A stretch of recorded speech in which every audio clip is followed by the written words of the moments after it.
మనకు ఈరోజు వేటలో చేపలన్నీ చాలా బాగా పడ్డాయి. మామూలు పడలేదు, ఒక రేంజ్లో పడ్డాయి. చూస్తారు కదా ఫ్రెండ్స్, నేను ఇప్పుడే చిన్నోడిని.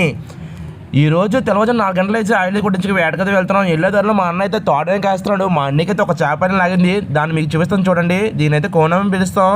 మా పెదనాన్న కూడా కాస్తున్నాడు. మా పెదనాన్నకి అయితే అపోలో పీస్ లాగింది. దీని ఇంగ్లీష్లో అపోలో పీస్ అంటారు, మా దగ్గర అంటే అపోలోస్ అని, కొంతమంది అంటే ఐలెస్ అని పిలుస్తారు. మీరేం పిలిస్తే కామెంట్ చేయండి.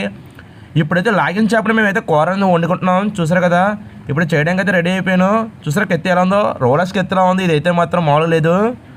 మాకు కొంచెం దూరం ప్రయాణించిన చేపలు చాలా ఎక్కువ పడ్డాయి. వాళ్ళకైతే బాగా తగిలేసాయి. చూసారు కదా, మన వాళ్ళందరూ తెప్పిస్తున్నారు. నేనైతే మీకు చూపించడానికి వీడియోని తీస్తున్నాను.